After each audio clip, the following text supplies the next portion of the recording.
Okay, and so one final comment before we head off to the gym is that I got these these little glasses here. Yeah, okay. I do need them because I can't see anymore. Okay, yeah, it's a little bit better. So where am I on this journey right now? What are my body stats? I'm 5'11" or 5'10". I might have shrunk over the years. They say as you get older. I know that on my passport it says I'm 5'11", but I don't know. I think I'm 5'10". I don't know. I dieted down for most of the year. For first 4 months of 2021, I was on my first calorie restricted diet ever. The first time I ever applied macros and calories, and I was counting everything. I was writing everything down. I was very scrupulous, and so I could maintain the muscle and just lose the body fat. I did the bit of cardio, the whole thing, and that worked a bit. I dropped some fat. I was looking better the first time in my life. I saw an outline of the abs, a little bit of change. I finally start looking like something after years, because it's all about the diet also. So that worked, and I got off the diet around the middle of the year for a few months, tried to bulk up, lost track of counting, started getting looser and just more and more loose with the whole thing until I looked at myself in the mirror one day and said all my gains were gone. The strength is always there, the performance in the gym, but like the look, is definitely diet related. Because if you get fat, no matter how strong you are, unless you're one of the elite strongmen with just so much mass and muscle that even if you have the huge belly, you look like, but I don't want, for health's sake, for God's sake, that's uncomfortable. I don't want to be that way. Too much weight to carry around with me. So, where am I today? I started another diet in September, this time much more focused, and everything went according to the numbers. I mean, I dropped to the gram on the day, I arrived, after 14 weeks to my target weight, and my lifting had increased. Like, the whole thing just worked perfectly. It was, for me, I was so satisfied. I was so satisfied. I was never really hungry. I mean, I was eating 2,700 calories and dropping fat. I dropped 6 pounds a month. It was like pound something every week, pound something every week. Sometimes I get stuck for 9, 10 days, and all of a sudden I have a 2, 3 pound drop. And then I eat, for those days I get scared. Shit, I'm on a trend now. I'm going to lose all my muscle. I'm going to lose. I'm going to get weak at the gym. So those days I up the calories to like 4,000, just like to stop it for 2 days. I'd be so controlled. I'd be so focused on the diet that I'd eat for a day or two and then back on the diet, So I was really controlling like the knobs and dials of the thing. It was exciting for me. I never really felt hungry except towards the end. I would get really hungry right after eating, and that was very annoying. That was very annoying because I could handle the day. Like I'd eat my breakfast and I'd go out and work out, and then I'd have my second meal, and then those 3 hours, I'd be fine. But then it started to get where I eat and I just was hungry. I want to eat, like I could eat like another and another and another, but I wouldn't. I just like my portions and stuff. But I started, dreaming and thinking more about I want more food. I can eat more food, but that's when the diet is working. That's when you're losing the fat. You got to be careful. You have to be so careful that your lifts don't go backward. Like you are doing the output at the gym. Like you are you're benching one more rep than last time. You're not backing down from your 2.5 plates and all of a sudden you're back to one plate and shit like that. Doesn't work. You got to stay heavy. You got to, go balls to the wall at the gym. And if you're not eating enough, that's not going to happen. If you're too fatigued from doing too much cardio, that's not going to happen. If you're not sleeping properly, you're not going to do that at the gym. You want to go home and lay down or something. You're not going to be there, going at it. So the diet really worked. After 14 weeks, I dropped down from my 202 starting weight. I was much heavier than that, but I started tracking and writing everything down when I was at 202.6. And I got down to 182.1. I'd never been so light. And I said, man, I'm going down to like combat sport weight categories. I want to be a weightlifter, bodybuilder. I'm not, a mixed martial artist or something like that has to cut and make weight. So I was getting a bit panicky. He said, how low can I go? Could I go down to 177? Because on the numbers, I said, if I go down to 177, I'll be like at 7-8% body fat. That'd be pretty cool.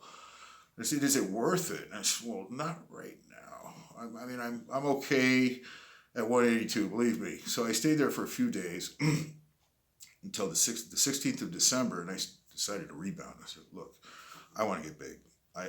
I'm lifting the big weights at the gym. I know how to control my input, like the food. I can scale the calories up. I can eat a lot. I can eat a lot of food if I have to, you know. I'm a hungry guy. And so I was, the whole time I was on the diet and cutting fat, I was thinking, I want to get big. I want to start eating again, and I want to get as strong and as powerful and as healthy as I can get at the gym. So I'm on that journey right now. So from 182 on the 16th of December, today is the 29th, I'm at 192. 192.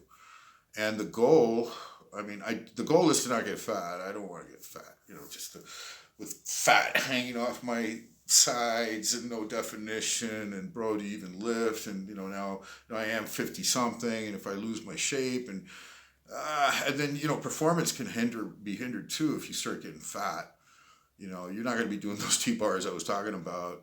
Everything's going to be a chore, and you're going to feel lethargic and fatigued. And I hate that. I don't want to feel that way. I love being jazzed. Like, I mean, I really love being energetic and just walking and doing, and you know, I don't want to be like a vegetable. I'm in a food coma. You know, I got to eat my other meal. And how do you train like that? You know, it's such a pain in the ass. I think there's a better way. So yeah, I do want to get big. Like, I've been up to 230 fasted in the morning. Like 2 years ago, I did that. I got up to 230, and it was for a limited period of time. But I think I want to do that again, but more, you know, in a more controlled way. So we're starting that training block, or that what do you call it? I'm going to try to bulk for the next 9 months, right? And we'll see how that goes, because many things could happen. You know, our lives, our days are in the hands of God. You know, I'm such a believer, not a believer. I understand God's providence.